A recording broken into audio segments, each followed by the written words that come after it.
Buenas noches, tengan todos ustedes. Bienvenidos a nuestra tradicional sesión mensual. Y antes que nada, yo quiero externar lo que viví recientemente en el Congreso que acaba de terminar en Chihuahua, el Congreso de la Federación Mexicana de Colegios de Anestesiología, donde se acercó mucha gente a felicitarnos por el curso que tenemos anualmente y por las sesiones que cada mes estamos impartiendo, y eso sí lo quiero hacer público y agradecerles a ustedes su presencia, porque sí es algo que siempre estamos cuidando, en estar buscando los temas que sean de interés para el anestesiólogo mexicano, y creo que lo que llevamos hasta hoy ha sido de gran provecho. Así que siempre yo digo que las sesiones son un éxito, pero gracias a la gente que está presente y a la gente que nos está viendo por vía internet, y nosotros como profesores pues solamente moderamos y facilitamos el conocimiento. Así que bienvenidos, buenas noches, y lo primero que voy a hacer es darle la palabra a nuestra secretaria, la doctora Hortensia Ayllón. Por favor, Hortensia. Bueno, buenas noches y bienvenidos a todos ustedes a esta nuestra sesión. Y siguiendo con orden del día, puedo mencionar que el tema de la sesión pasada fue sobre normotermia, por qué es importante, en donde tuvimos como invitado al doctor Guillermo Domínguez Sherif, y tuvimos 72 asistentes presenciales y 158 virtuales. Para poder ceder la palabra a nuestra tesorera, quiero adelantarme un poco en asuntos generales. Hoy en la reunión que acabamos de tener con el doctor Pastor Luna, se nos comentó algo muy interesante. Para este año tenemos como invitado al doctor Ronald Miller para el día sábado. Entonces, para que todos tengan agendado nuestro curso de julio y que no olviden que él va a estar el día sábado con sesiones magistrales. Por otra parte, nos informa el doctor Pastor Luna que el 35 curso anual, el simposio internacional anual que se lleva a cabo en Cancún en esta ocasión por parte de Mount Sinai, para todos los mexicanos no va a tener costo el curso o el simposium, pero no tendríamos nosotros ninguna constancia por parte de este hospital. Está negociando a ver si pagando una cuota solamente de recuperación pudiéramos obtener la constancia por este hospital. El costo actualmente es de $750. Entonces, por eso nosotros le hicimos la petición al doctor Pastor Luna que llevara esta postura a Mount Sinai para que de alguna manera veamos si se puede hacer eso. Bueno, pues eso sería por parte de Secretaría. Muchas gracias, doctora Ayllón. Como ven, ya el comité científico estamos trabajando con el programa 2017, porque cada año pues siempre se va elevando la calidad del curso, y como decía yo hace rato, buscamos cuáles son las necesidades del anestesiólogo mexicano. Hace unos momentos platicaba yo con el doctor Gabriel Gómez de aquí de mi hospital y hacía una comparación con los temas que habíamos dado nosotros en el curso anual y algunos temas que se vieron en Chicago con relación al paciente de alto riesgo sometido a anestesia.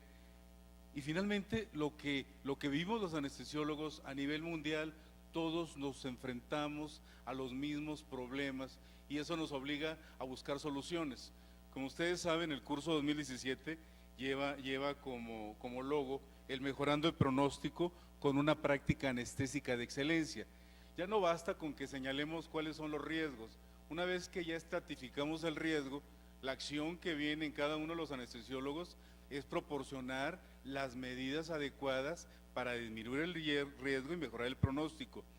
Y si hacemos acciones conjuntas con los servicios quirúrgicos, con los servicios de terapia intensiva, con los servicios de nutrición, con los servicios de terapia respiratoria, pues estamos garantizando un éxito para los pacientes de alto riesgo que someten a cirugía.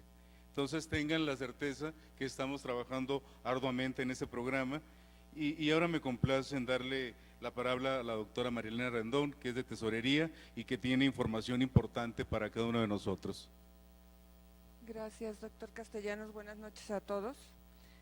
Para recordarles las cuotas de recuperación que tenemos para nuestro curso 2017, la promoción que tenemos hasta el 24 de marzo, todos ustedes la pueden ver en la página del colegio, pero serían 4,500 pesos si no son socios del colegio y quieren inscripción, anualidad y curso.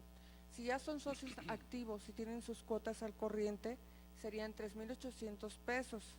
Recuerden, para todos los residentes, todo el año vamos a tener la promoción de 500 pesos. Colegiados que no se encuentran al corriente, 4,750 pesos, todas las cuotas atrasadas y la anualidad 2017 y el curso.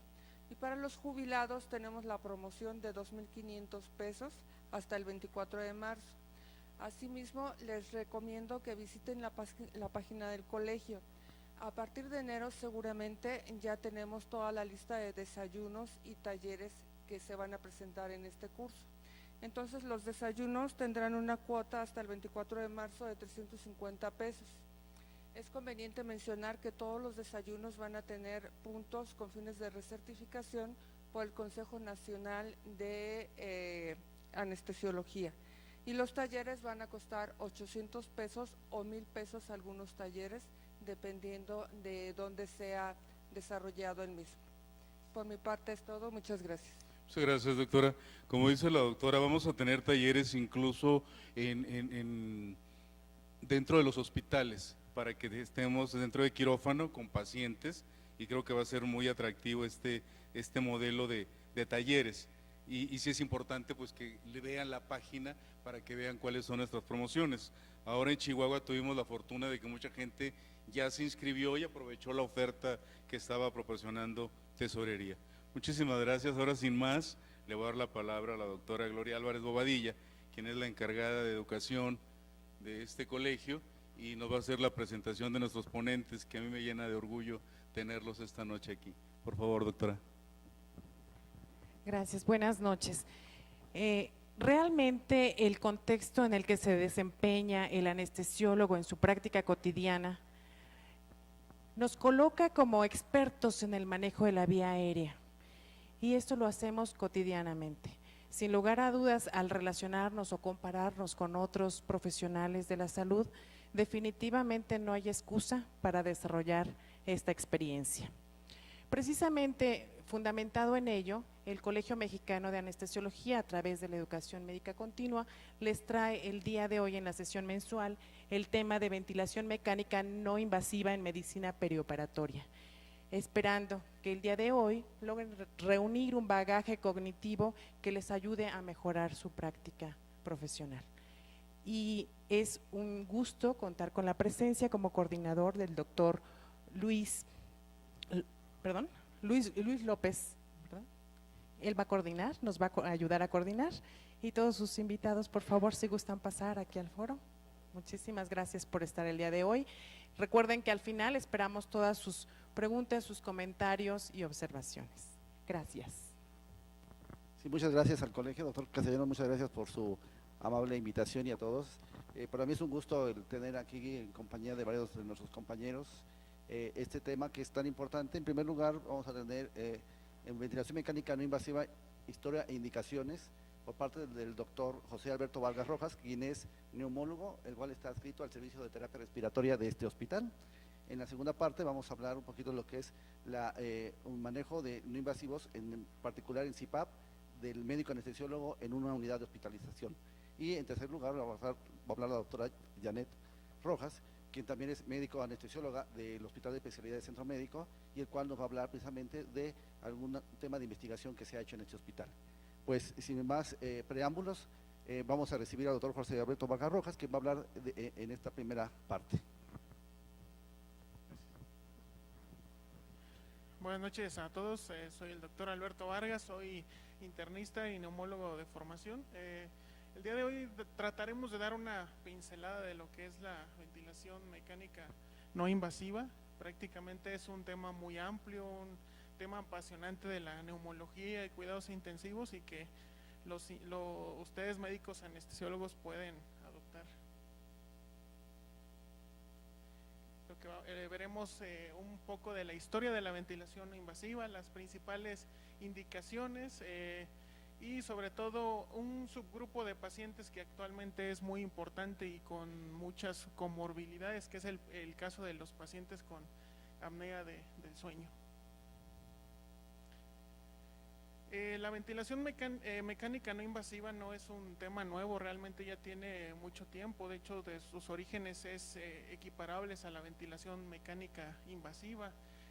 Podemos hablar que desde el año de 1920, que pues es el inicio del uso de oxígeno suplementario. Posteriormente, si valoramos actualmente lo que es la ventilación no invasiva, actualmente es un estándar para el manejo en la exacerbación aguda del EPOC. Y esa evolución de la ventilación no invasiva pues es un pivote en el caso de algunos pacientes con falla respiratoria aguda.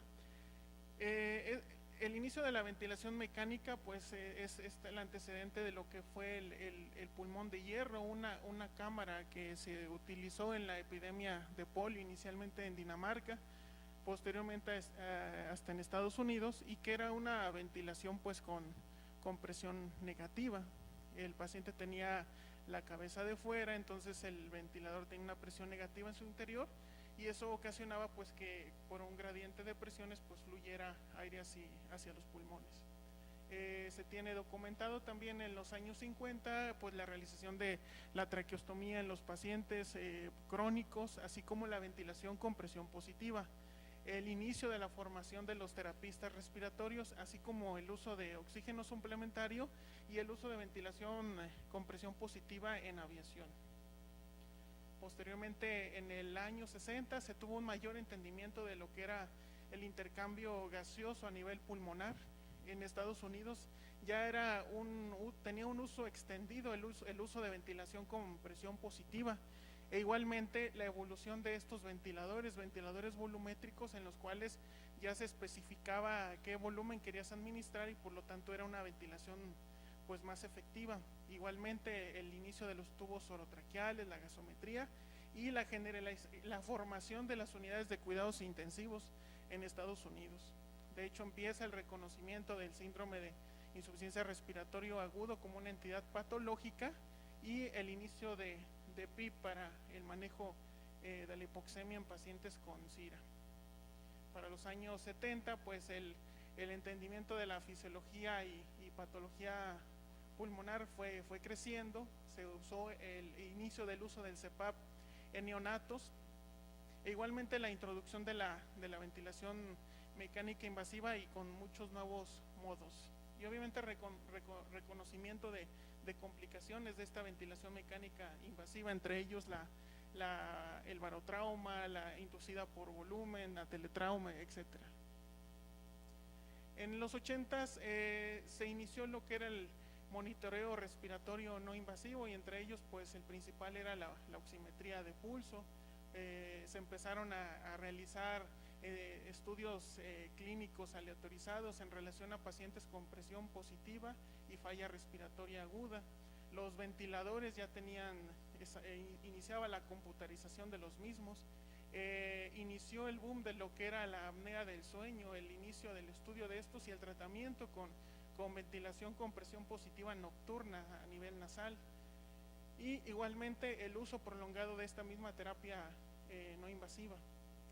Se inicia la utilización en el caso de pacientes con falla hipercápnica, que era prácticamente la exacerbación de POC y el uso de ventilación no invasiva. En este gráfico pues podemos ver realmente cómo el número de pacientes se ha incrementado en relación a la utilización en base a estas patologías, pero con ventilación no invasiva. Ya para los 90s, el incremento en la experiencia de esta ventilación con presión positiva, la incorporación de estos ventiladores en los cuales ya tenían un blender, entonces por lo tanto la FiO2 o la fracción inspirada de oxígeno ya era fácilmente titulable, no era en los casos anteriores en que tenían un puerto adicional y prácticamente se basaba en flujometría. Asimismo el monitoreo binivel, que era en la presión positiva no invasiva, que prácticamente es el equivalente a BiPAP. que binivel puede generar un poco de confusión porque en algunos ventiladores lo pueden confundir con APRB. Así igualmente el incremento de interfaces con materiales mucho más cómodos, por ejemplo silicones, geles, etcétera. Y obviamente el concepto de lo que era el daño inducido por ventilación, y ahí inicia lo que era la ventilación protectora en el manejo de CIRA. Empieza asimismo lo que era la ventilación no invasiva como un puente para el destete. Aquellos pacientes que se les hacían pruebas y que realmente estaban limítrofes para decidir una extubación, se utilizó inicialmente la no invasiva ¿para qué? Para tener una extubación exitosa.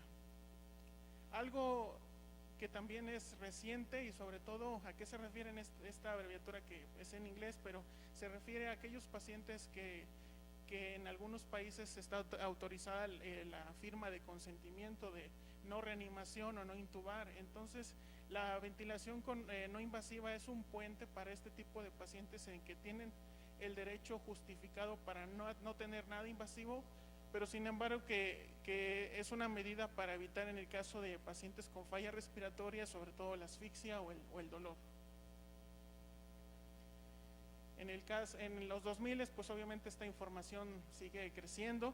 Como mencioné previamente, en el caso del paciente con EPOC, que sobre todo con falla hipercápnica es donde está indicado el uso en cuidados paliativos, y de que realmente está la evidencia actual es tan voluminosa que ya sabemos en dónde utilizarla y en dónde no. ¿Okay?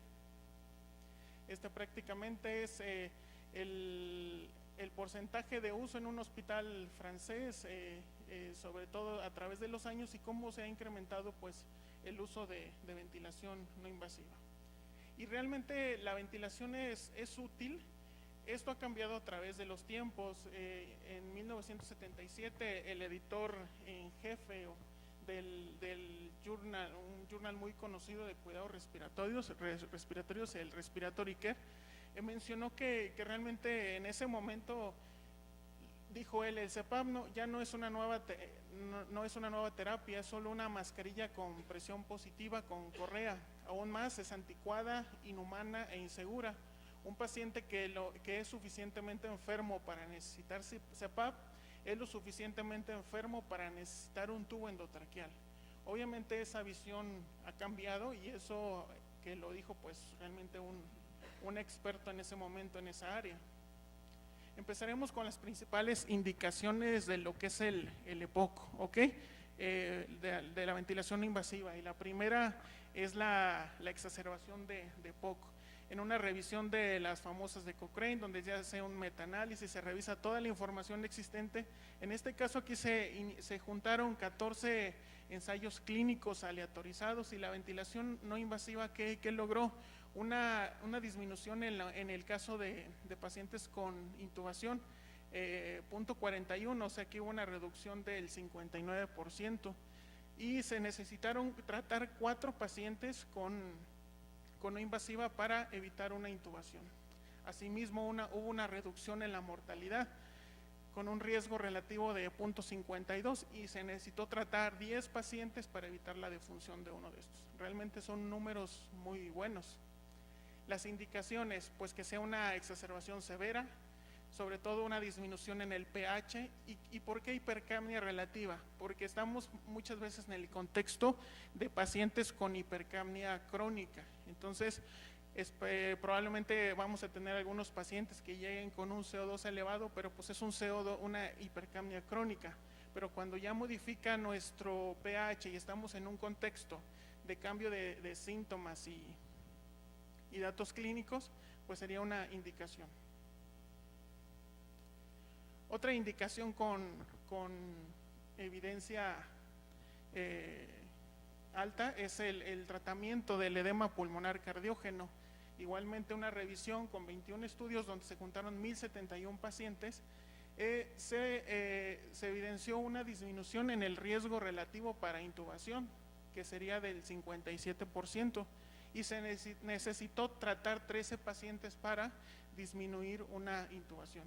Actualmente en las guías canadienses, que la última actualización es del 2011, es utilización de primera línea para tratar esta patología, obviamente con el tratamiento médico correspondiente. En el caso de la post-extubación, y en el caso de la post-extubación, pues, ¿qué tratamos de, o cuáles son los beneficios que vamos a obtener?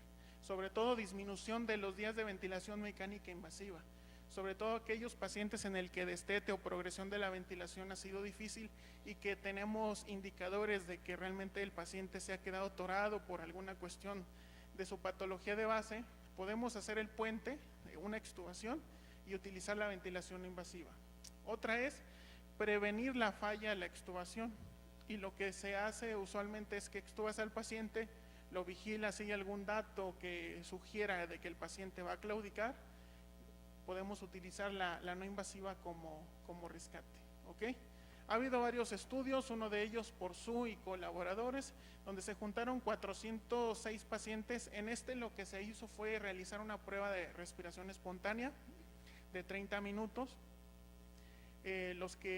Aquí lo que trata de evidenciar es que todos la pasaron, algunos pacientes se pasaron a no invasiva y otros tratamiento estándar.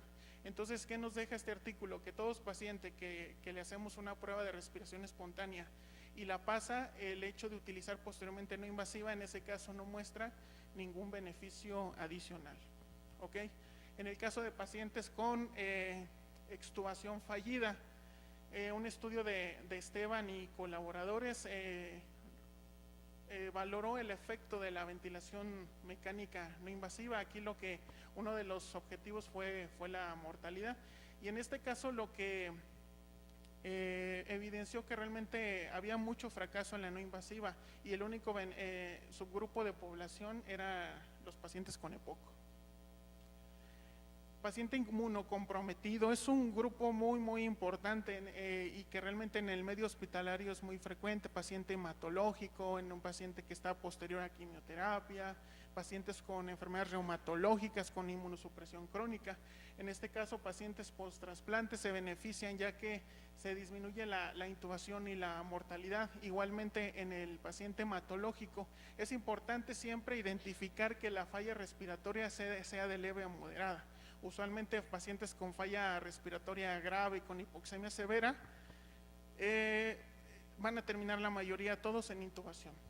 Los factores asociados para fracaso pues son la frecuencia respiratoria, obviamente el retraso en el inicio de la no invasiva, y así como el uso de vasopresores, terapia de sustitución renal, y obviamente algo que más adelante mencionaré, el hecho de que los pacientes tengan SIRA. Bueno, es lo que voy a mencionar. El uso de la ventilación no invasiva en SIRA es realmente controversial, dependiendo qué tipo de SIRA tenga el paciente. Al menos en este paciente de Shan, que es uno de los estudios principales, donde 40 pacientes tuvieron SIRA leve, aquí sí hubo un beneficio en el uso de la terapia no invasiva versus terapia convencional con oxígeno. Tuvieron una menor tasa de intubaciones y una elevación en lo que es la relación presión parcial de oxígeno y fracción inspirada, que es el famoso PAFI. Realmente en este caso lo que hay que destacar que todos los pacientes realmente tenían un SIRA leve. En otro caso de otro estudio de Ferrer, este autor básicamente tiene un alto historial en ventilación no invasiva, 105 pacientes con falla respiratoria hipoxémica, a todos les administró no invasiva, mostró que disminuyó la intubación orotraqueal, así como el choque séptico, un aumento en la supervivencia, pero sin embargo solo 15 pacientes tenían SIRA. Entonces, por lo tanto, en base a lo que hay de evidencia actual, la no invasiva no está como medida de primera línea para pacientes con SIRA, en el que sea acaso SIRA leve. Hubo un dilema, sobre todo en lo que fue la epidemia de influenza, la H1N1 en el 2009. Hubo un estudio, de hecho, en México y el principal del grupo de Canadá, donde realmente estos pacientes les pusieron no invasiva, pero tuvieron una tasa de fracaso hasta del 85%. Entonces, esto es lo que hace que que no haya evidencia que nos sustente el uso de la no invasiva en CIRA. En el caso del asma aguda, en el asma aguda realmente tampoco su evidencia es muy baja, no se recomienda. En algunos lugares lo utilizan como una alternativa a la intubación cuando hay falla en el tratamiento estándar. Igualmente prevenir la intubación en caso de pacientes con falla respiratoria leve a moderada o cuando no hay un deterioro gasométrico importante. Hay algunos estudios que han mostrado que acelera la broncodilatación por el hecho de administrar presión positiva, pero realmente no está indicada. ¿Por qué? Porque se necesita que esté en una terapia de cuidado respiratorio, se necesita que sea un experto el que administre la ventilación no invasiva. ¿Por qué? Porque pacientes con broncoespasmo severo, con BF1 del 50%, la probabilidad de que atrapen aire y de que tenga implicaciones hemodinámicas es muy alta. Entonces, por lo tanto, no se recomienda. Igualmente, en la neumonía adquirida en la comunidad, también es controversial. Realmente la falla se documenta hasta en el 46% y esto va más en relación a fallas respiratorias de novo. En pacientes con falla respiratoria crónica, usualmente en pacientes con EPOC sí tiene más utilización y las tasas de fracaso son menores. Igualmente, lo que se ha visto que los factores de pronósticos de falla, la no invasiva, pues es que tenga neumonía multisegmentaria, mucho más radiopacidades, una puntuación de SOFA elevados, una frecuencia cardíaca elevada y una disminución en el PaFIO2, que realmente aquí es importante conceptualizar la enfermedad, porque no, si estamos en el contexto de un CIRA en evolución, pues no nos va a ser útil. No intubar o no resucitar, ¿ok? Como les mencioné previamente, es una medida útil en este grupo de pacientes y realmente lo que dice la Sociedad Americana de Cuidados Críticos menciona que la no invasiva se debe utilizar en 3 aspectos: como soporte de vida sin limitaciones preestablecidas en el soporte vital. Otra es como soporte de vida cuando el paciente y la familia han decidido renunciar a la intubación orotraqueal, y la otra es como medida paliativa. Pero oxigenación antes de intubación, realmente pues creo que ustedes son más expertos en este sentido, pero realmente hay muchos estudios en el que se utiliza, realmente es mucho más beneficiosa, se logra alcanzar saturaciones más elevadas y que el paciente aguante más tiempo con esa saturación. De lo que les mencioné sobre las guías de manejo perioperatorio según la Sociedad Americana de Anestesiología en el caso de pacientes con apnea del sueño. Es un tema importante en relación en que esta enfermedad realmente es mucho más frecuente, no se reconocía como tal, el ronquido era una consideración que prácticamente pareciera que fuera normal, pero es parte de un espectro de una enfermedad y actualmente con el aumento de la obesidad, por ejemplo, en este caso en nuestro hospital es muy frecuente que los pacientes de cirugía bariátrica obviamente tengan una prevalencia mayor de esta enfermedad. En este caso, ¿cuáles serían las recomendaciones preoperatorias? Son muy grandes, traté de resumir lo más importante y siempre la comunicación cirujano-anestesiólogo va a ser lo más importante. Tener un plan de manejo perioperatorio. Obviamente la historia clínica detallada y si se identifica la probabilidad de que el paciente tiene apnea del sueño, esto es en base a múltiples escalas, hay muchas. Ahorita actualmente la que se utiliza más es Stop Bank. En el caso de los anestesiólogos, los neumólogos utilizamos varias, SACS, Berlín, etcétera. Si se tiene la probabilidad alta, a este paciente hay que mandarlo a estudio de sueño y obviamente hay que darle tratamiento. Recomendaciones para determinación de manejo ambulatorio u hospitalario. Depende mucho de la gravedad de la apnea del sueño. En el caso de SAOS grave, lo más recomendable es que el paciente se quede hospitalizado. Obviamente tiene que ver mucho de si tiene alguna normalidad fisiológica, anatómica, si tiene alguna otra comorbilidad y la naturaleza de la cirugía. Obviamente es importante el tipo de anestesia, no es lo mismo un paciente con un bloqueo, una anestesia general. Si se usó de forma posoperatoria opiáceos, la edad y si el paciente tiene facilidades para su egreso. Y en cuanto a facilidades, se puede, pues, que podemos comentar aquí que sí ya tiene el tratamiento ambulatorio con su terapia de ventilación no invasiva. Recomendaciones preoperatorias, pues la más importante es el uso de la ventilación positiva no invasiva, y en este caso hay un dilema en que si la tienen que usar preoperatorio o no. Si tiene el paciente SAO severo, todos los pacientes deben de tener ventilación preoperatoria. ¿Por qué? Porque aumenta la probabilidad de complicaciones posoperatorias. Y una de ellas es que si el paciente tiene un espectro de la enfermedad que se llama síndrome de obesidad de hipoventilación y ya tiene hipoventilación crónica diurna, la probabilidad de que en el transoperatorio haga hipercapnia y acidosis respiratoria es muy alta. Entonces, por lo tanto, todos los pacientes con SAO severo deben de tener ventilación positiva no invasiva. En el caso de dispositivos de avance mandibular, realmente no hay, solo se utiliza en el caso de SAOS leve, pero realmente su uso está muy restringido en algunos grupos de población. Obviamente la disminución de peso, pues como que necesitaremos un tiempo prolongado.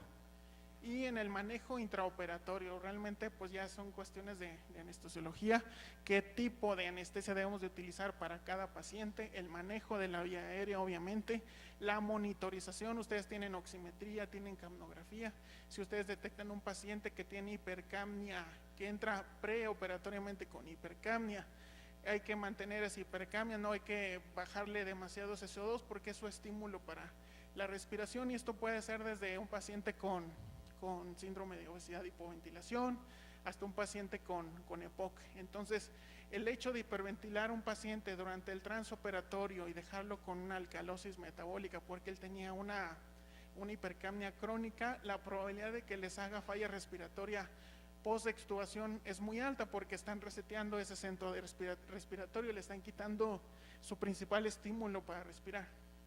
Otra es el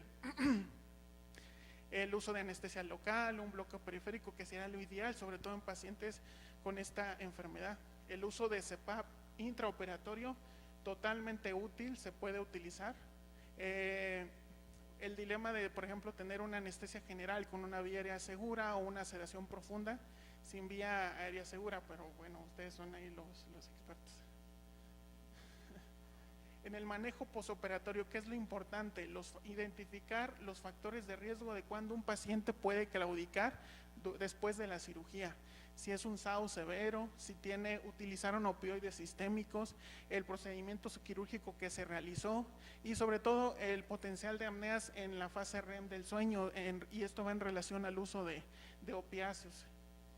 La analgesia posoperatoria, el uso de oxígeno, muchas veces en el paciente posoperatorio abusamos del oxígeno, queremos sacar al paciente de quirófano el 99% a como dé lugar, pero tenemos que valorar los riesgos de la hiperoxemia. Es muy importante no tener al paciente hiperoxémico.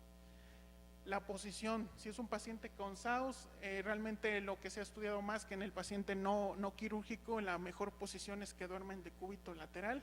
En el paciente posoperado realmente no hay ninguna sugerencia en cuanto a esto. Y obviamente la monitorización, si es un paciente que tiene altas probabilidades de claudicar, no debemos de negarle una oximetría de pulso continua y vigilarlo. Las preguntas principales, creo que pues realmente todavía nos falta mucho más para una charla de 20 minutos, pero ¿quién? Ya les mencioné las principales patologías que tienen indicación, eso responde a nuestra pregunta. ¿Cuándo? Obviamente identificar la patología e iniciarla inmediatamente. ¿Cómo? Tenemos muchas interfaces realmente. ¿En qué consiste una ventilación no invasiva? Siempre les digo a los residentes que rotan en terapia respiratoria que tenemos que tener el paciente ideal, y en el paciente ideal me refiero a que tenga la indicación médica. Otro es el equipo médico, la infraestructura, que tengamos una buena interfase, que tengamos un buen ventilador. Esos son los que tenemos, no es por presumirles, pero son buenos.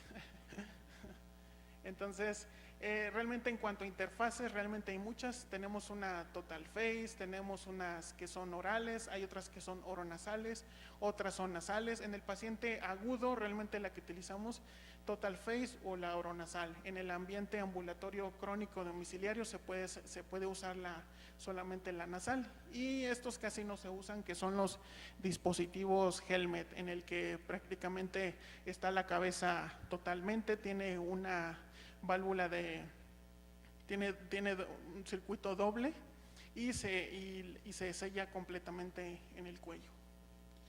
¿Dónde realizar la ventilación no invasiva? Depende en qué circunstancia tengamos. Si es un paciente crítico, lo ideal es que sea una sala de cuidado respiratorio solo para no invasiva.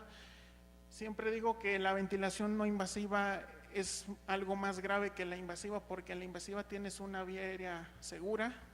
En el caso de la no invasiva, si no la vigilas, puede fallar, o hay más probabilidades de falla. Aquí en el caso del hospital de especialidades lo hacemos de forma ambulatoria, paciente crítico, lo hacemos en su cama. No tenemos una unidad de cuidados respiratorios, pero hemos tenido buenas tasas de éxito.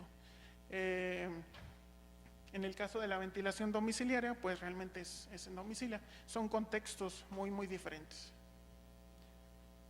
Bueno, y con esto doy terminada mi plática. Gracias. Muy amable. Muchas gracias, Alberto. Y como podemos ver, siempre debemos tener una interacción entre varias especialidades. A mí me da mucho gusto, estuve muchos años, cerca de 22 años en quirófano, manejando paciente neuroquirúrgico, paciente grave.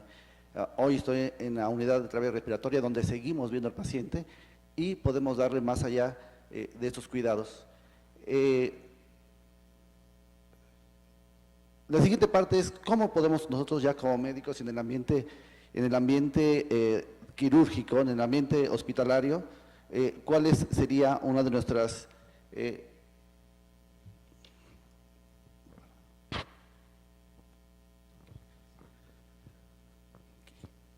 Muy bien, muy rápido, muchas cosas ya le hicieron. Bueno, tenemos básicamente, ¿verdad?, que una ventilación invasiva es el tipo de ventilación mecánica utilizando técnicas que no requieran el abordaje endotraqueal. Por ahí recordamos en los años de 1530, ¿verdad? Below, ahí vemos ahí en la imagen, en esa fotografía, cómo pues ya trataban ahí de poner en forma no invasiva, ¿verdad? A través de seguramente era un herrero, ¿verdad?, que utilizaba el fuelle con el que trabajaba. Y miren, otros que no iban tan lejos utilizaban un tonel que ya se imaginaba que el abdomen, había una presión sobre el abdomen y que el diafragma iba a ser desplazado ahí en los pulmones. Entonces ya había ahí, en los años 1700, 1500, una idea de lo que era la ventilación. Y bueno, básicamente el objetivo es incrementar la ventilación alveolar, ¿sí? Sin requerir una vía aérea artificial. Ya lo habló el doctor, ya vio esta línea de tiempo. Como podemos ver, la ventilación tiene muy poco tiempo, ¿no? Un siglo básicamente, y estos son últimos años de nuestra era, donde hemos tenido, si lo comparábamos con las épocas, teníamos aquí la edad antigua, edad media, ahorita estaríamos en la edad moderna, con una época del Renacimiento, que fue en 1980, que precisamente fue cuando se dio el auge de la ventilación no invasiva. Todos los anestesiólogos, cuando tenemos un paciente, siempre lo primero que tenemos en mente es la oxigenación. Voy a hacer un procedimiento quirúrgico, tener las necesidades del cirujano. ¿Qué necesidades va a tener el cirujano para poder operar? Y también, ¿cuáles son los elementos, la morbilidad del paciente? Muchas veces decimos, le pongo una anestesia regional para no meterme en la ventilación. O a veces, ¿verdad?, tendré que hacer una anestesia general, pero a ver cómo me va con la ventilación, a ver cuándo voy a extubar a este paciente. Siempre en la mente de los anestesiólogos tenemos el pensar, ¿se desaturará el paciente? Y ese es el peligro y el más riesgo. El primer riesgo es intubarlo y luego mantener la ventilación. Y bueno, entonces, pues todos siempre estamos pensando que hay un soporte de una actividad deteriorada. El proceso patológico por sí mismo, y si le aunamos que nosotros, anestesiólogos, para poder esos procedimientos quirúrgicos, le agregamos fármacos que deprimen.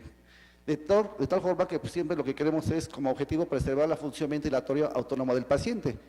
Cuando ese paciente despierta de una anestesia general, yo quiero que esa ventilación autónoma se mantenga para el paciente poder egresarse. ¿Y cómo lo voy a hacer? Pues a través pues, de que los requerimientos, que el paciente tenga sus requerimientos, y eso es a través de una ventilación variable. Cuando nosotros hablamos de esto, pues estamos hablando del acoplamiento en la ventilación, ¿sí? Y como resultado es mantener esa oxigenación adecuada, ¿sí? Todos los anestesiólogos ahora utilizamos nuestros medicamentos, hipnóticos, opioides, anestésicos inhalatorios. Estos van a causar depresión respiratoria, disminución del volumen corriente, y por ende, entonces, ¿qué es lo que tenemos que hacer? ¿Sí? Administrar presión positiva. ¿Sí? En los 80 llegaron los elementos supraglóticos, que nos permitieron que cuando no podíamos administrar una vía aérea permeable, a través de estos instrumentos podíamos nosotros mantener una presión positiva y poder ventilar al paciente. Y el uso de la cánula endotraqueal, la cual entonces ya estaríamos hablando del ámbito de la ventilación invasiva. Sin embargo, también tenemos el uso de las interfaces que ya habló el doctor Alberto Vargas, que nos permiten precisamente una presión positiva externa a través de interfaces, y estos hablamos en el territorio de la ventilación no invasiva.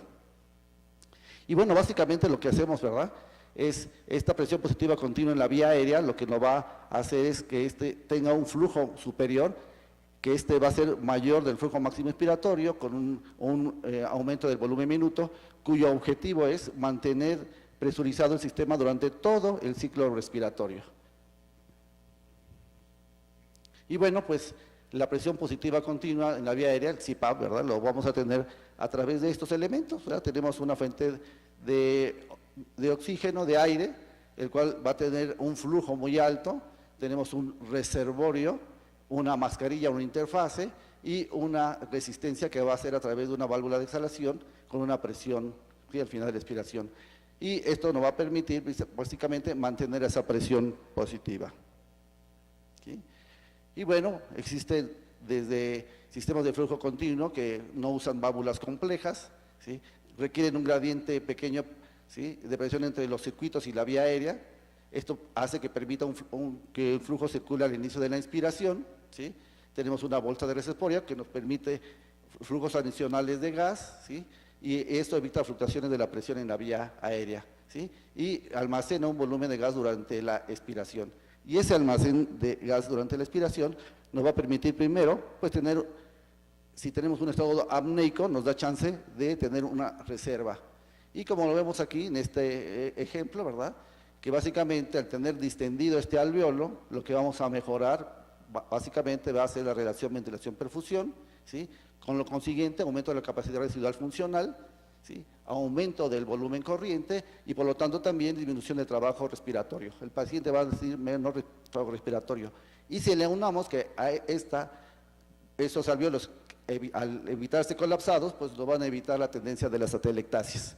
Frecuentemente, ¿verdad?, que nuestros pacientes que están posoperados y que tienen disminución de esas presiones al hacer atelectasias. Todo esto como consecuencia va a traer una mejor oxigenación, ¿sí?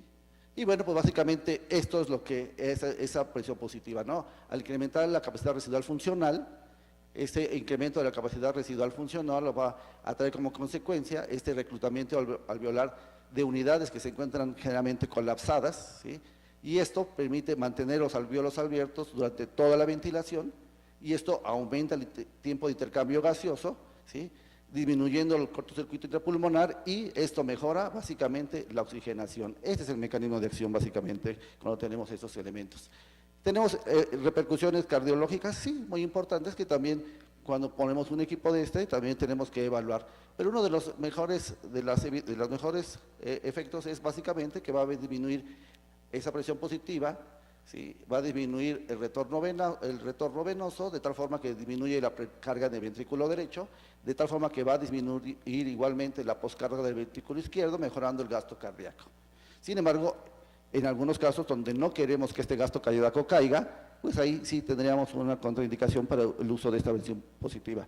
Sin embargo, bueno, esto nos permite básicamente, en el caso, por ejemplo, de los pacientes con sobrecarga de líquidos, en el caso del paciente nefrópata, el cual puede llegar a ser insuficiencia edema agudo pulmonar. Este es un mecanismo muy importante en el cual nos puede ayudar y beneficiar.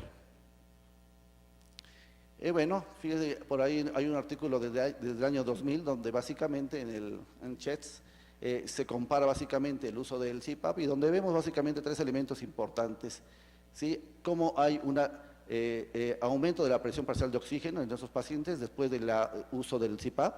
Asimismo también tenemos del requerir menores fracciones respiratorias de oxígeno después de su uso, y esto también trae como consecuencia una disminución de la frecuencia respiratoria. Esto quiere decir que disminuye el trabajo respiratorio del paciente. A los anestesiólogos a veces no nos gusta salir del quirófano, porque cuando salimos del quirófano salimos de un ambiente controlado, ¿verdad? Y muchas veces pues nos llaman a un estado de urgencia, una sala de hemodinamia, una sala de resonancia magnética, etcétera, y en esos lugares pues siempre pensamos, ¿qué irá a pasar? ¿Qué elementos tengo yo para poder darle seguridad a mi paciente y obviamente seguro yo? Y entonces siempre nos pensamos, ¿qué va a pasar? Y bueno, ¿sí? El CPAP es un elemento que podemos tener desde las porciones muy sencillas, como son tener una fuente de oxígeno, de aire, una válvula de CPAP, que tenemos una válvula, conexión con una fuente de presión positiva, una manguerita ¿sí? Una bolsa reservorio, ¿sí? Y las interfaces que habíamos hablado, esas interfaces pueden ser, que ya había el doctor hablado, y un sistema de sujeción, ¿sí? De arnés para fijar esas. ¿Qué necesitamos que hacer? Bueno, pues todo monitoreo importante para determinar cómo está nuestra oxigenación y cómo están nuestras demandas de oxígeno y cómo están los elementos como es el CO2. Entonces, un monitor que con estos elementos es importante, y los datos clínicos importantes, ¿sí? Si un paciente durante la aplicación de un CPAP está ansioso, continúa con disnea, hay alteración en estado de alerta, en ese momento sabemos que algo anda mal, y esos son los datos clínicos más importantes. Recordemos que jamás el monitor va a poder, ¿sí? Jamás va a poder evitar que los datos clínicos que tengamos nosotros sean mucho más allá, ¿no? Y bueno, pues vean ustedes aquí, tenemos básicamente todo el tipo de interfaces que había hablado el doctor, básicamente, ¿verdad? Algunos pacientes, al estar, se necesitan esas mascarillas cuando por necesidades no tienen, por ejemplo, adoncias, y entonces en ese momento abren la boca, entonces necesitan toda una mascarilla facial para poder ventilar. Los efectos secundarios, pues muchos pacientes son claustrofóbicos y pues obviamente no lo toleran. Otros, por ejemplo, son las mascarillas oronasales, que son más, ¿sí? Tenemos las mascarillas nasales, algunas puntas nasales también, con sus, las nasales permiten la expectoración del paciente, se pueden quitar más fácilmente, los pacientes claustrofóbicos los toleran mucho mejor, ¿sí? Y tenemos igualmente las puntas nasales. Bueno, pues como ya habíamos hablado, ¿cuáles son las ventajas? Pues bueno, garantiza una oxigenación y una ventilación adecuada, su manipulación es sencilla. Cuando llegan nuestros residentes al servicio, lo primero que hacemos es que se las ponemos a ellos, las utilizamos nosotros para que veamos cómo se sienten. La verdad, son muy tolerables. Aquí tenemos una residente que está poniendo su aparatito, y déjenme decirles que hace 2 años llegó un residente, llegaba siempre todo descuidado, cansado. Cuando hicimos el taller, lo pusimos y hasta se levantó y dijo, ¿qué tengo? Sus compañeros decían, nadie lo quiere en las guardias porque ronca. Tenía un SAOS, ¿sí? Le pusimos la máscara, le pusimos esto, se consiguió su maquinita y es otro hombre, claro, ¿sí? Le fue mucho mejor y él no lo sabía, ¿sí? Entonces lo ponemos aquí. Bueno, como todo, ¿verdad? Se evitan complicaciones, pues muchas veces, como todas las complicaciones que son a la intubación, desde las neumonías asociadas a la ventilación mecánica por las microaspiraciones y las lesiones que pueden hacer al abordarse la vía aérea. Y bueno, aquí están igualmente los criterios de suspensión, ¿sí? básicamente el paciente que está inquieto, cuando hay inestabilidad hemodinámica, cuando tomamos una gasometría arterial y hay fallo en el intercambio gaseoso, ¿no? Entonces, todos esos son los criterios en los cuales ya debemos también de suspender al paciente en estado de agitación por hipoxemia. Bueno, igualmente, ¿cuáles serán las contraindicaciones? Pues aquellos pacientes que no cooperen, el paciente debe de cooperar, ¿sí? tiene que cooperar, ¿sí? Aquellos pacientes con un estado mental deteriorado o aquellos pacientes en los cuales por las características faciales, un trauma facial o un trastorno ahí facial en el cual no se puede acoplar la mascarilla, ¿sí? Y aquellos pacientes, por ejemplo, como vimos, aquellos pacientes con hipercapnia severa, ¿sí? Con inestabilidad hemodinámica, donde sí no es ya conveniente. Entonces, muchas veces, como le decimos, muchas veces necesitamos nosotros como anestesiólogos, ¿verdad?, llegar a hacer ciertos procedimientos, aquellos procedimientos con sedación consciente, donde tenemos que tener un grado de presión de la conciencia que permita al paciente mantener permeable su vía aérea en forma continua. Actualmente tenemos fármacos, afortunadamente, de efecto muy rápido, ¿sí? Tenemos, por ejemplo, como son el remifentanil, el cual lo podemos titular y un paciente puede tener una adecuada analgesia, ¿sí? Y poder titularse. Medicamentos como, por ejemplo, la dexmedetomidina, en nuestra unidad de terapia respiratoria, que cada vez más utilizamos la dexmedetomidina en otros pacientes con ventilación tanto invasiva como no invasiva, porque es un medicamento que los pacientes los mantiene sedados sin el efecto de presión a nivel central. Y bueno, muchas veces nosotros somos expertos en titular estos medicamentos como el propofol y el midazolam para mantener, y ahora con la tecnología de tener nuestros BIS, ¿sí?, donde nosotros podemos ir precisamente viendo ese nivel de sedación, ¿sí? Esto es la forma mucho más segura.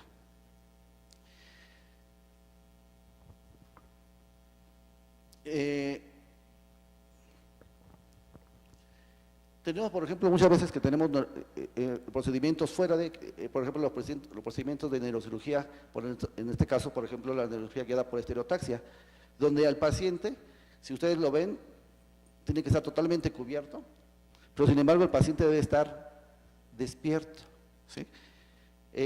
Hay monitorización del sitio donde se va a llegar, en este caso, por ejemplo, es un paciente con enfermedad de Parkinson, el cual necesita que estar con una sedación, se le pone el halo de estereotáctico, se le hace unos trépanos.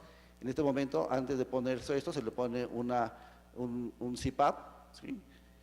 Se monitoriza la saturación, el CO2, se hacen las coordenadas, se hace el trépano, se hace la intervención, se ponen los electrodos, aquí ya está el neuronavegador donde está el target, donde se van a poner los electrodos, y después al paciente, ¿sí?, se le hace la evaluación del trofismo muscular, se le hace que hable el paciente para ver cómo mejora su forma de expresión verbal, y esto nos habla de la mejor calidad. De tal forma que entonces en estos casos, pues imagínense, nosotros tenemos que tener ahí un paciente que de por sí ya está ahí con todos los campos quirúrgicos, con un medicamento que le estamos sedando, y el uso del CPAP es una muy buena alternativa.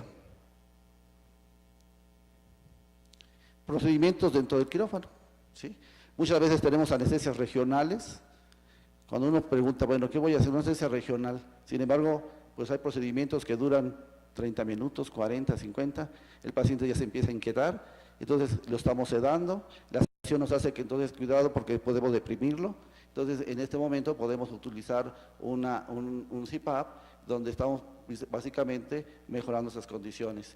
En la colocación, por ejemplo, de catéteres en los pacientes, donde también hay que sedarlos, hay que poner un catéter y luego pasar por abajo de la piel el catéter, por ejemplo, para los catéteres en los pacientes con quimio, pues aquí lo hemos logrado utilizar esas sedaciones, ¿sí?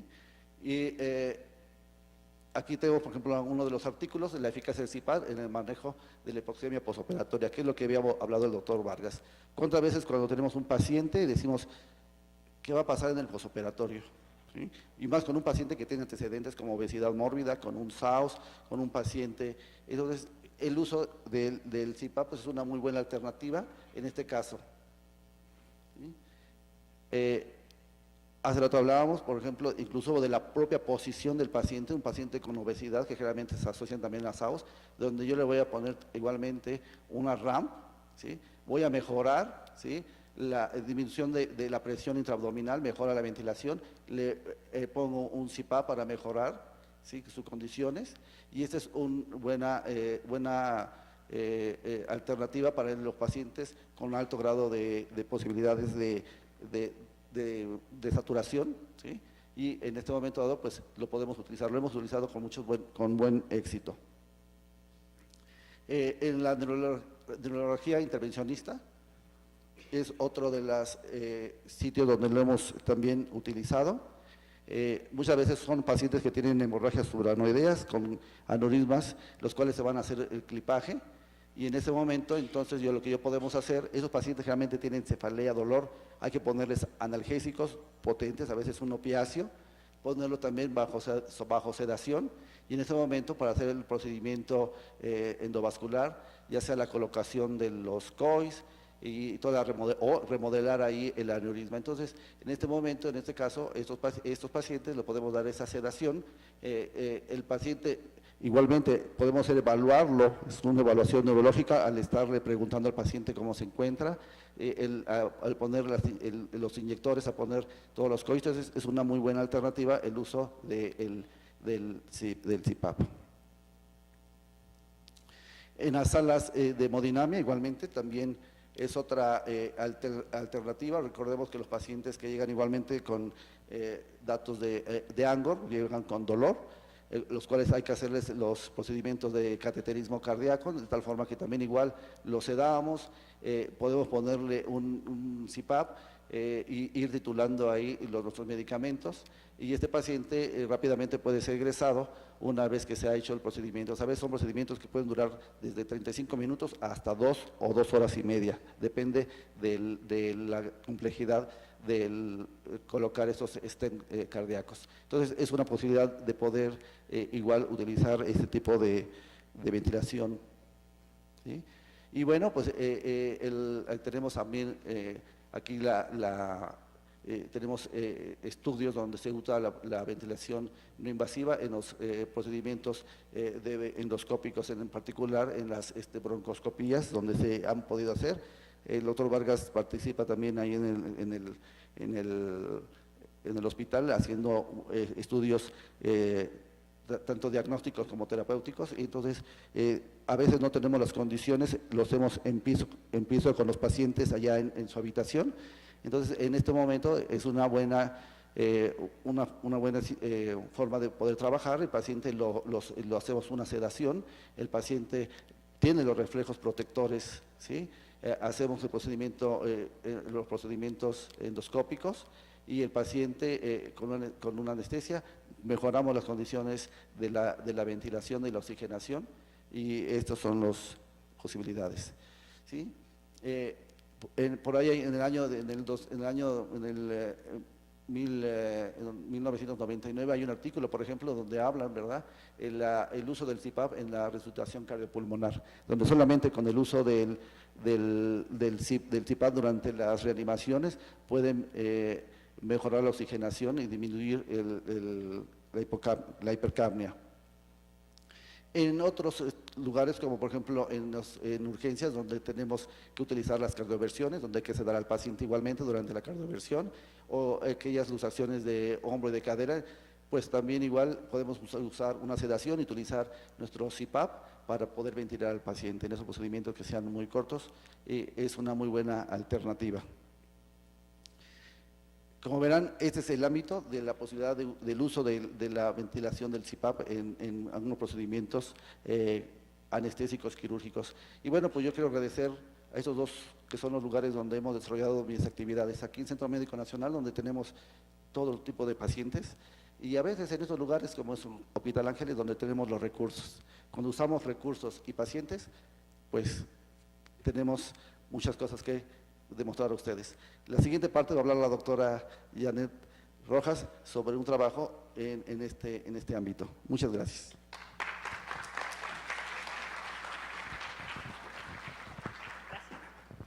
Bueno, buenas noches, ya varios de ustedes me conocen. Soy la doctora Janet Rojas, médico anestesiólogo del Hospital de Especialidades.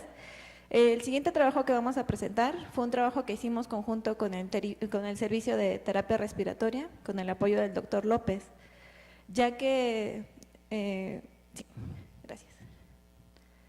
Muchas veces estamos involucrados, bueno, la mayoría de las veces en los procedimientos de endoscopía, donde necesitamos tener una vía aérea segura. Como decíamos, estamos con un paciente bajo sedación en el cual necesitamos asegurar la vía aérea.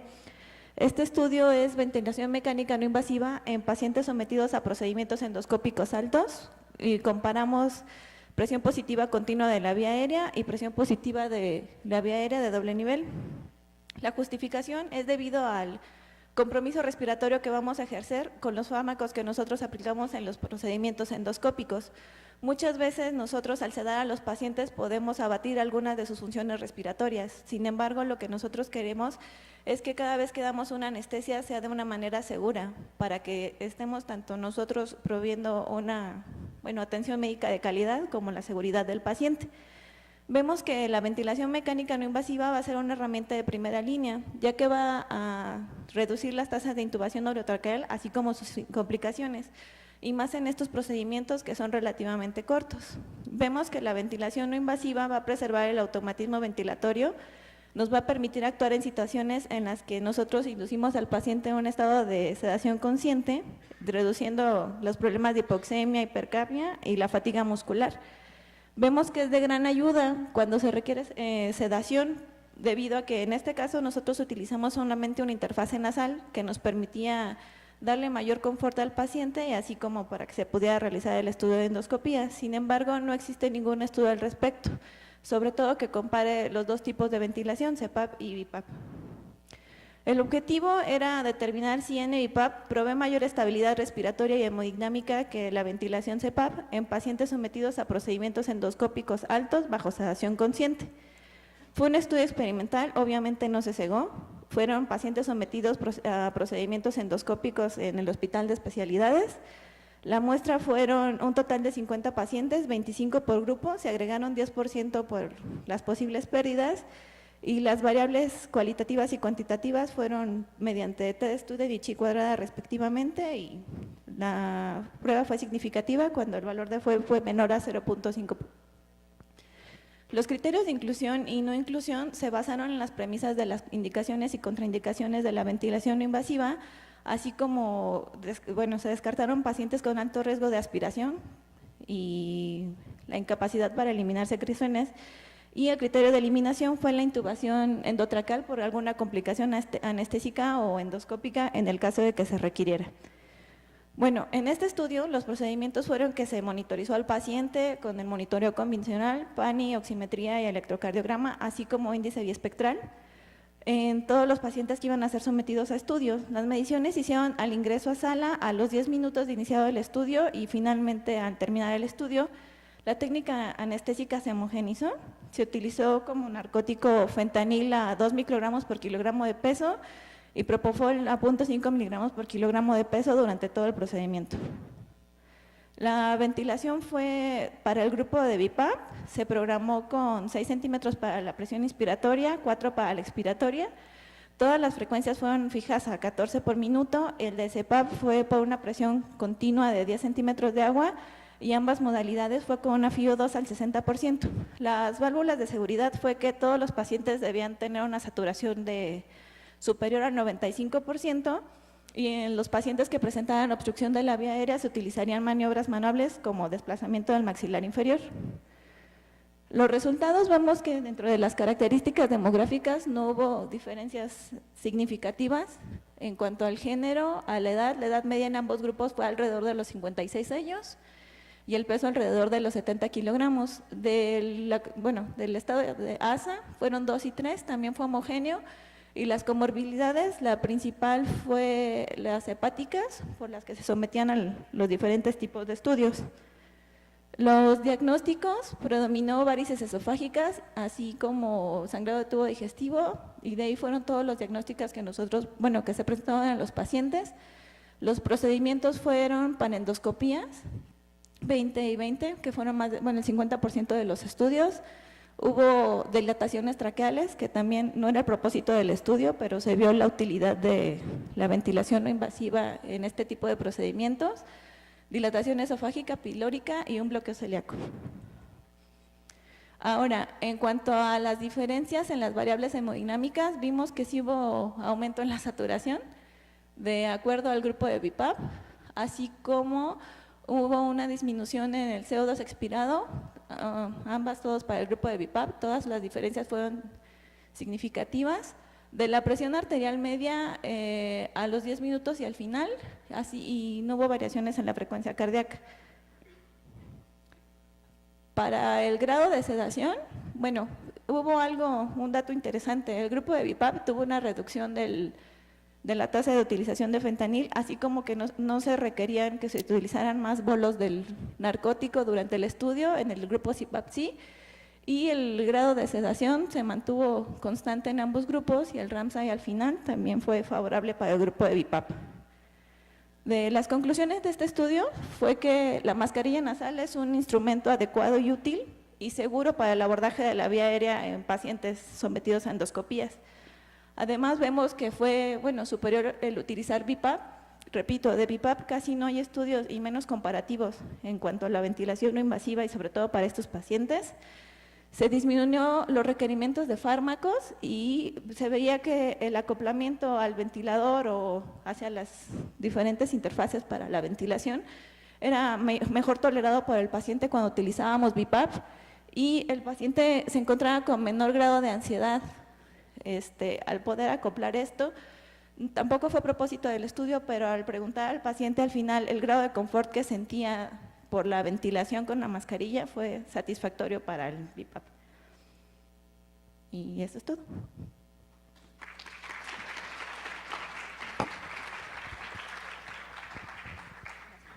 Gracias. Como pueden observar, la vinculación entre el problema que existe y una herramienta para poder resolverla, pues aquí la tenemos.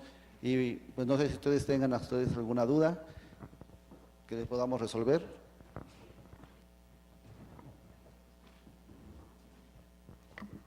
¿Alguna pregunta de los presentes? Yo quiero resaltar algunos aspectos que se tocaron y uno de ellos es la constante comunicación con el cirujano. El acto anestésico es un acto intelectual, es un acto planeado. Entonces es muy importante que nosotros, una vez que hicimos la valoración del paciente, pues hagamos un plan de manejo y poniéndonos en contacto con el anestesiólogo, con el cirujano. Y ya los anestesiólogos tenemos que propiciar ese diálogo y preguntarle cuáles son tus necesidades, señor cirujano, qué es lo que pretendes hacer en el posoperatorio. Y lo otro, durante el transanestésico hay mucha estabilidad, no hay complicaciones, y la gente cree que eso se va a dar gratuitamente en el posoperatorio. Y en el transanestésico se dio gracias a la actuación de los anestesiólogos. Entonces es importante que uno le diga, oye, para que tu paciente estuviera en las condiciones que lo tuve, hice esto, esto y esto otro. Por lo tanto, en el posoperatorio vas a requerir las siguientes medidas, el siguiente manejo. Hemos estado insistiendo nosotros en las unidades de terapia intermedia. Ahorita básicamente el doctor Luis López, como jefe de terapia respiratoria, pues muchas veces actúa como unidad de terapia intermedia para pacientes críticos. Y gracias a ello hemos evitado invadir más a pacientes que a veces, que ustedes ya lo vieron, en lo que nos mostraba el doctor Vargas Rojas.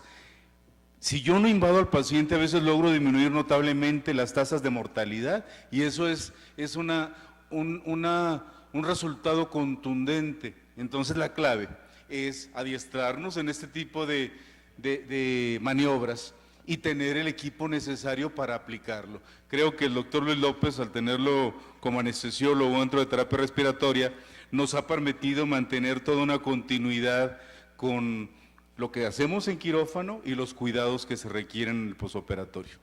Entonces, creo que eso es lo más importante de todo lo que tocaron. Y luego viene la parte de investigación. Finalmente uno tiene que tener una evidencia científica de qué modalidad es la que mejor funciona. Y creo que los resultados que nos mostró la doctora Yanet Rojas son espectaculares, son contundentes. ¿La doctora tiene algunas preguntas? Tenemos comentarios de nuestros compañeros que nos ven desde internet. El doctor Gabriel Alberto Tapia, muy buena plática. Jovita nos dice, excelente la transmisión, muchas gracias. Georgina López, excelente plática, muchas felicitaciones al ponente. También tenemos una observación del doctor Eloy Alfonso Morales, quien dice preoxigenación. Pre significa antes de, por lo cual no comparte el término. Debe ser oxigenación preanestésica con el debido respeto al ponente. También nos hacen una pregunta, dice, para hablar de hiperoxemia, ¿cuánto debe ser la saturación de oxígeno? De la doctora Amelio, muchas felicidades. Depende del paciente, depende de la patología y depende del contexto. Por ejemplo, en el paciente que tiene obesidad de hipoventilación, un paciente bariátrico, hablar una saturación de 88, 90 sería suficiente. Igualmente en un paciente con EPOC, ¿ok? Sobre todo por las complicaciones de la hiperoxemia, que incrementa o complica la hipercapnia o la hipoventilación.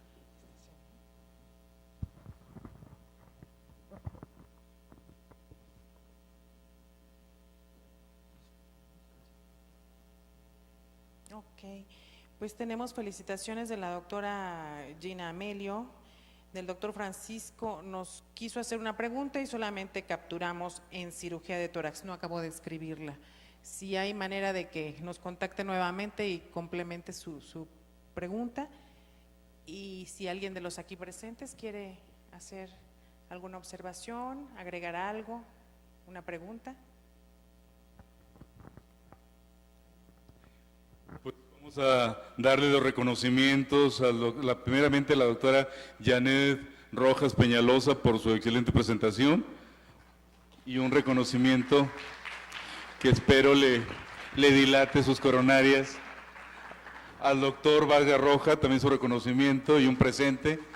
Y a nuestro jefe de terapia respiratoria, el doctor Luis Antonio López Gómez.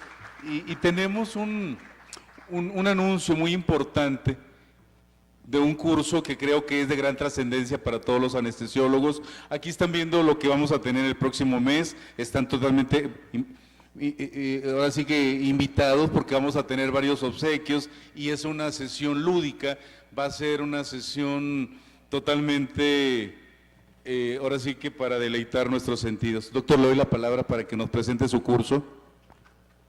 Gracias. Bueno, buenas noches a todas y a todos ustedes. Agradezco al doctor Antonio Castellanos haberme abrido el foro en esta sesión. Bueno, mi nombre es Marco Antonio Garnica. Yo estoy laborando en el Instituto Nacional de Rehabilitación y soy portavoz de un grupo que es el Grupo Mexicano para el Estudio de la Medicina Intensiva, en el cual estamos organizando el día 10 y 11 de noviembre un curso acerca de monitoreo hemodinámico basado en la evidencia, en donde vengo a hacerles la invitación. El curso es gratuito en el auditorio de nuestro hospital. Más tarde, acá en la sala de espera, les daremos la información, el díptico. Los que gusten acompañarnos están cordialmente invitados. Y hablaremos acerca de los puntos turales de monitoreo básico y actualmente el nuevo monitoreo, que es en base a monitoreo hemodinámico mínimamente invasivo y el uso de ultrasonido en el uso de monitoreo en el transanestésico. Muchas gracias. Muchas gracias, doctor. Antes de que se vaya, vamos a dar contestación a otras preguntas que le hicieron llegar a la doctora Rojas. A ver, dice, ¿cuál es la sobrevida con el uso de CPAP en pacientes sometidos a endoscopía versus puntas nasales? Ok, para hablar de sobrevida debemos de tomar en cuenta muchos factores, tanto comorbilidades, por qué se realizó el estudio, cuáles son per se los factores de riesgo del paciente. Nosotros específicamente estamos hablando de ventilación y variables ventilatorias. No podemos dar un pronóstico de sobrevida porque tendríamos que tomar en cuenta todas las variables alrededor del paciente para poder dar un pronóstico. Sí, muchas gracias. Y finalmente, el doctor Edgar Sánchez manda saludos y buena transmisión. Felicidades, saludos desde el Hospital Valle Celán, Tlanepantla. La doctora Blanca Janet, excelente sesión, muchas gracias. Pues creo que hemos llegado al fin, los invitamos como cada mes a abrir sus coronarias con una copita de vino tinto y bocadillos que tenemos al final, y agradezco ahora sí que su solidaridad al estar cada mes con nosotros. Que tengan una excelente noche.